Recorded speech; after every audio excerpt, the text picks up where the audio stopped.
So you want to be safer and more private on the internet. Or maybe your friend with a hard-on for Edward Snowden just sent you this video and asked you to please watch this, oh my gosh.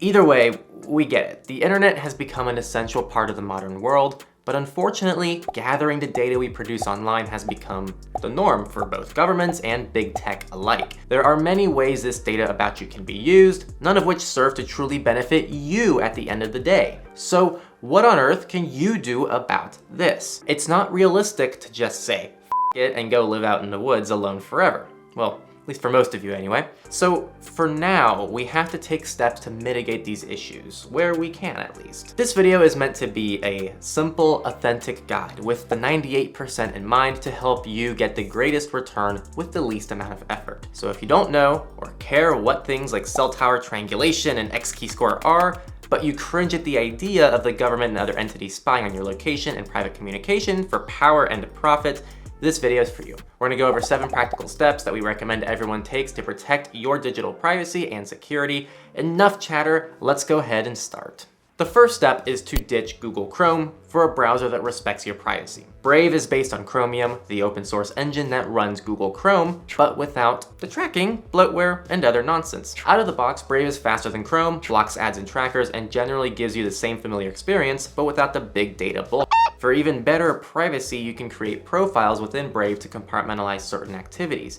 Maybe you have a social media profile where you only log into accounts like Facebook, or a work profile where you only access work accounts. The options are endless. There are a few other settings we'd invite you to change, such as removing the crypto crap from the home screen and disabling Brave rewards for an even faster and more minimal experience. But even without any customization, ditching Chrome for Brave will go a long way in helping you reclaim your online privacy, and it takes like 30 seconds to do. If you want to go above and beyond, check out our video covering other browser options that may work better for you if you don't like Brave. After you've yeeted Google Chrome, the next thing you'll want to do is change your default search engine to something that doesn't track you. DuckDuckGo, Startpage, and Quant, I don't know, are all privacy respecting options that are available as presets inside of Brave's settings, and Brave even has their own search engine now that we recently looked at. If you want a simple search, DuckDuckGo is our main recommendation, and if you like Google results, Startpage pulls Google results privately. Any of these services are infinitely better for your privacy than Google, but pick something that you actually enjoy using and you'll actually stick to. One of the most important things you can do to secure your digital life is to start with a password manager. These tools allow you to generate strong, unique passwords for each of your accounts. For most people, we recommend Bitwarden, which is a free and open source option with cloud syncing and dedicated apps for all of your devices. It's 100% worth the time and effort to set this up, so you never have to worry about reusing or remembering weak passwords again. Seriously, your bank account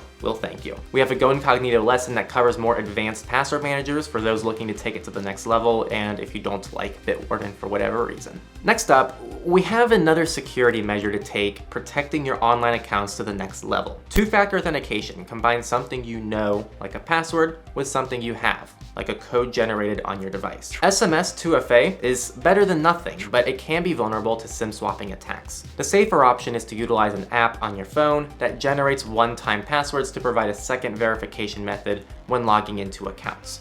This means that even if someone does manage to get your username and password to an account, they still won't be able to log in without this code, which is constantly changing. Thankfully, more and more services are offering 2FA, so make sure to use it when available and go through all your services to find out which ones have them. Our top app recommendations are Aegis for Android, and iOS has Revo and Tofu. The next step is to switch from a traditional email provider like Gmail or Yahoo, if you use that, to a service that offers better privacy. Our top recommendations are ProtonMail and Tutanota. Both of these services have dedicated mobile apps, clean webmail interfaces, and utilize zero-access encryption to store your emails at rest. This means that you are the only one who can access them. You can also even use end-to-end encryption with external contacts who don't use these services by setting a password with an optional disappearing message timer. Both ProtonMail and Tutanota offer generous free plans that will likely be suitable for most people, but you can Also upgrade to a paid plan to gain more features. We have a top 5 best email provider video you can check out that has more recommendations. Next, let's discuss messaging. SMS is popular and has been around forever, but it's also grossly insecure. SMS messages are stored in plain text by your cellular provider and can be easily intercepted by third parties. If you use iOS, iMessage is a decent alternative as it offers end-to-end encryption by default,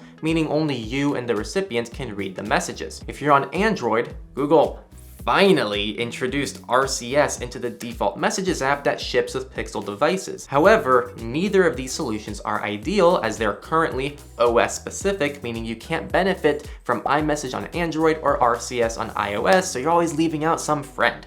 At least for now. The best recommendation we can make today is Signal, which is an open source, cross-platform messenger. Signal uses end-to-end encryption to protect your texts, voice, and video calls, and retains almost no metadata in the process. It also supports familiar features such as voice recordings, stickers, and GIFs, and it even has desktop support. We strongly recommend switching to Signal and getting as many people in your life to move over as you can, and make it a competition. The final step we recommend is to use a trusted VPN provider to protect your web traffic. In short, your ISP or internet service provider tracks your browsing habits, websites use your device's unique IP address to track you across the web, and connecting to unsecured Wi-Fi networks leaves you sometimes vulnerable to bad actors. These are some of the practical ways a VPN can protect you online. However, not all VPNs are created equally, and it can be hard to choose one. Luckily, we do systematic community-driven VPN reviews on the channel using our open review protocol. We'll link our current top 5 VPN video in the description, and you can also check out the VPN chart on our website to compare different services. It's worth noting that this is the only step in the video that may not be free of charge. Many free VPNs harvest and sell data, which is one of the things we're trying to avoid in the first place. The only free option we can realistically recommend for the masses is Proton VPN's free plan, which has limited speeds and simultaneous devices, very limited server availability, but provides unlimited bandwidth, and it does get the job done. If you're willing to pay for better speeds and more servers, our current recommendations are iVPN, Proton VPN's paid plans, Mullvad, and Windscribe. All of these services scored phenomenally with our review protocol and will go a long way in helping you protect yourself online. Tor is another useful tool for more advanced individuals, and we recently covered the differences in a video between Tor and a VPN with The Hated One, which is another great channel. And that is our list of simple, actionable recommendations to protect your privacy and security online. The last thing we want to leave you with is a note on mindset. We're living in the digital age, and for the vast majority of people, there's no avoiding the use of the internet, smartphones, smartwatches, tablets, and TVs without feeling like you've regressed into the Stone Age. The best way to tackle problems with privacy and security online is to adopt a minimalist mindset, and that's not just limited to the apps you use. It also means spend less time looking at your screens, consider minimizing your social media use, or even deleting it altogether. We recently made some videos on digital minimalism and deleting social media that you should absolutely check out. If this video sparked a fire inside and you want to learn more, we have more videos to share.